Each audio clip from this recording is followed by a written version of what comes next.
విశాఖ ఉక్కు కార్మికుల పక్షాన బీసీవై పార్టీ నిలుస్తుందని ఆ పార్టీ జాతీయ అధ్యక్షులు బోడే రామచంద్ర యాదవ్ తెలిపారు. నిరుద్యోగులకు ఉపాధి కల్పించడం కోసం ప్రభుత్వాలు నూతన సంస్థలు నెలకొల్పడంలో ఎలాంటి ఇబ్బంది లేదని, కానీ అప్పటికే ఉన్న ప్రభుత్వ సంస్థలు ప్రైవేట్ పరం కాకుండా చూడాల్సిన బాధ్యత కూటమి సర్కారుపై ఉందన్నారు. 32 మంది ప్రాణత్యాగాలతో నెలకొల్పిన విశాఖ ఉక్కు పరిశ్రమ ప్రైవేట్ పరం చేస్తే కార్మికుల పక్షాన నిలబడి పోరాటం చేస్తామంటున్న రామచంద్ర యాదవ్తో మా correspondent Chandrasekhar face to face. ఒకరోజు విశాఖ పర్యటన ముగించుకొని తిరిగి విజయవాడ పార్టీ కార్యాలయానికి చేరుకున్నారు బీసీవై పార్టీ జాతీయ అధ్యక్షుడు. ప్రస్తుతం మనతో పాటు ఉన్నారు బోడే రామచంద్ర యాదవ్. అయితే విశాఖ పర్యటన ఏ విధంగా జరిగింది, విశాఖ ఉక్కు ప్రజలకి ఆయన ఎలాంటి హామీ ఇచ్చారనే విషయాన్ని ఆర్డినరీగా తెలుసుకునేటటువంటి ప్రయత్నం చేద్దాం. సార్ నమస్తే సార్, చెప్పండి. మీరు ఒకరోజు పర్యటనలో భాగంగా విశాఖ అయితే నేను రావడం జరిగింది. విశాఖలో అక్కడ జరిగినటువంటి కార్మికులకు ఎలాంటి అన్యాయం జరిగింది దానిపైన మీరు నిలదీశారు, అలాగే వారికి ఎటువంటి హామీలు? ముందుగా బీపీ మండల్ గారి జయంతి సందర్భంగా ఆయనకు నివాళులర్పిస్తూ నిన్న జరిగిన విశాఖ పర్యటనలో భాగంగా విశాఖ ఉక్కు కర్మాగారానికి సంబంధించిన ఉద్యోగ కార్మిక సంఘాల నాయకులు చర్చించడం జరిగింది. 2021 ప్రాంతంలో కేంద్ర ప్రభుత్వం విశాఖ ఉక్కు కర్మాగారాన్ని ప్రైవేటీకరణ చేయడానికి ప్రయత్నం మొదలుపెట్టారు. కేంద్ర ప్రభుత్వానికి సంబంధించిన సంస్థలను ప్రైవేటీకరణ చేసే సందర్భము కేవలము ఆ సంస్థ నష్టాల్లో ఉన్నప్పుడు, ఆ సంస్థను నడిపించే పరిస్థితి లేనప్పుడు, ఆర్థిక భారం ఉన్నప్పుడు మామూలుగా కేంద్ర ప్రభుత్వమైనా రాష్ట్ర ప్రభుత్వమైనా ఆయా సంస్థలను ప్రైవేటీకరణ చేసే ప్రయత్నం జరుగుతుంది. కానీ విశాఖ స్టీల్ ప్లాంట్కి సంబంధించి మాత్రము ఇందుకు విరుద్ధంగా సంస్థ వేల కోట్ల రూపాయల లాభాల్లో ఉన్నప్పటికీ కూడా కొంతమంది కుట్ర పన్ని దీన్ని ప్రైవేటీకరణ చేయడానికి ప్రయత్నం మొదలుపెట్టారు. గతంలో ప్రతిపక్షంలో ఉన్న తెలుగుదేశం పార్టీ ప్రస్తుత ముఖ్యమంత్రి చంద్రబాబు నాయుడు గారు కావచ్చు, ప్రస్తుత ఉప ముఖ్యమంత్రి పవన్ కళ్యాణ్ గారు కావచ్చు, గతంలో స్టీల్ ప్లాంట్ ఎంప్లాయీస్కి అదేవిధంగా కార్మికులకు మద్దతు ఇస్తూ మేము అధికారంలోకి వచ్చిన తర్వాత స్టీల్ ప్లాంట్ ప్రైవేటీకరణ అంశాన్ని అడ్డుకుంటాము, మీ అందరికీ న్యాయం చేస్తాము, నిర్వాసితులకు బాధితులకు న్యాయం చేస్తాము. 16,000 మంది నిర్వాసితులు ఉంటే ఇప్పటి వరకు కనీసము మోర్ దాన్ 50% ఇప్పటి వరకు వాళ్ళకి న్యాయం జరగలేదు, ఉద్యోగాలు రాలేదు. ఎందుకంటే ఎంతోమంది పోరాటం చేసి ప్రాణత్యాగం చేసి వాళ్ళ భవిష్యత్తును, పిల్లల భవిష్యత్తును కూడా పక్కన పెట్టి స్టీల్ ప్లాంట్ వస్తే ఇక్కడ ఈ రాష్ట్రం అభివృద్ధి చెందుతుంది, ప్రాంతం అభివృద్ధి చెందుతుంది, మా పిల్లలకు ఉద్యోగాలు వస్తాయని చెప్పి ఆనాడు ఎకరా 1,000 రూపాయలు 2,000 రూపాయల లెక్కన స్టీల్ ప్లాంట్ని ప్రైవేటీకరణ అడ్డుకోవాలనే చిత్తశుద్ధి ఉంటే ఖచ్చితంగా ఆయన ప్రయత్నం చేస్తే ఇది 100% జరిగి తీరుతుంది.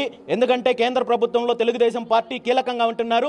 తెలుగుదేశం పార్టీ యొక్క మద్దతుతోటే ఈరోజు కేంద్ర ప్రభుత్వము బీజేపీ కేంద్రంలో అధికారాన్ని ఉంటుంది. కాబట్టి ఖచ్చితంగా ఇక్కడున్న సమస్యను తెలియజేస్తే కేంద్ర ప్రభుత్వం దీని మీద వెనక్కి నిర్ణయం తీసుకునే అవకాశం ఉన్నప్పటికీ కూడా తెలుగుదేశం పార్టీ ఈరోజు జనసేన పార్టీ చంద్రబాబు నాయుడు గారు కావచ్చు, పవన్ కళ్యాణ్ గారు కావచ్చు, ఇక్కడున్న స్టీల్ ప్లాంట్కి సంబంధించిన ఆస్తులను కాచేయడానికే ప్రైవేటీకరణకు మద్దతు ఇస్తున్నారు. అదేవిధంగా ఇప్పటికే సుమారు 5,000 మంది ఉద్యోగస్తులను తొలగించే కార్యక్రమం కూడా జరిగిందని చెప్పి వేలాది మంది అక్కడ సంబంధించిన స్టీల్ ప్లాంట్ కార్మికులు, ఉద్యోగులు ఉద్యమం చేయడానికి సిద్ధంగా ఉన్నప్పటికీ కూడా ప్రభుత్వం వైపు నుండి స్పందన లేదు. కాబట్టి ఈరోజు ఒక్కటే చెప్పడం జరిగింది, బీసీవై పార్టీ తరఫున విశాఖ స్టీల్ ప్లాంట్కి సంబంధించిన కార్మికులకు, ఉద్యోగులకు పూర్తి స్థాయి మద్దతు ఉంటుంది. వాళ్ళు చేసే పోరాటంలో, ఉద్యమంలో 100% మద్దతు ఇస్తామని చెప్పి తెలియజేయడం జరిగింది. కేంద్ర ప్రభుత్వం ఈ నిర్ణయాన్ని వెనక్కి తీసుకునేంత వరకు కూడా బీసీవై పార్టీ పోరాటం చేయడం అనేది స్పష్టంగా తెలియజేయడం జరిగింది. ఇప్పటికే చూసుకుంటే గంగవరం పోర్ట్ అనేది ఏదైతే ఉందో అక్కడ కార్మికులను వెళ్ళగొట్టి గంగవరం పోర్ట్ అయితే నిర్మించారు. ఆ పోర్ట్ కార్మికులు కూడా పూర్తి స్థాయిలో అయితే న్యాయం జరగలేదు. దానిపైన బీసీవై పార్టీ ఏ విధంగా స్పందిస్తుంది? ఈరోజు రాష్ట్రంలో అభివృద్ధి పేరు చెప్తున్నారు, పరిశ్రమల పేరు చెప్తున్నారు, కొత్త పరిశ్రమలు వస్తున్నాయి, కంపెనీలను తీసుకొస్తున్నాము అని చెప్పి కోట్ల రూపాయలు విలువైన భూములను 1 రూపాయికి 99 రూపాయలకి మేము ఇస్తున్నామని చెప్పి బడా కంపెనీలను ప్రోత్సహిస్తున్న ప్రభుత్వము ఇప్పుడున్న కంపెనీలను మూసివేసే దిశగా కావచ్చు, ప్రైవేటీకరణ దిశగా కావచ్చు, ఆల్రెడీ ఉన్న కంపెనీలలో పరిశ్రమల్లో పనిచేస్తున్న కార్మికులకు, ఉద్యోగులకు అన్యాయం చేస్తూ వాళ్ళ కడుపులో మట్టి కొట్టే కార్యక్రమం చేస్తుంది. వీటన్నింటి మీద కూడా ఖచ్చితంగా బీసీవై పార్టీ పోరాటం చేస్తుంది. ఒక ప్రజాపక్షంగా ప్రజల తరపున ఎక్కడ అన్యాయం జరిగినా, కార్మికులకు అన్యాయం జరిగినా, రైతులకు అన్యాయం జరిగినా, బీసీలకు అన్యాయం జరిగినా, మహిళలకు అన్యాయం జరిగినా బీసీవై పార్టీ ఈ రాష్ట్రంలో పోరాటం చేయడానికి సిద్ధంగా ఉంది. సార్, ఒకవైపు చూసుకుంటే స్టీల్ ప్లాంట్ ప్రైవేటీకరణ అంటూ కూడా అంశం అయితే తెరపైకి వచ్చింది. మరోవైపు చూసుకుంటే పాయకరావుపేట నియోజకవర్గంలో ఇంకొక స్టీల్ ప్లాంట్ అక్కడ నిర్మిస్తామంటూ కూడా చెప్తున్నారు. దీన్ని ఎట్లా చూసుకోవచ్చు?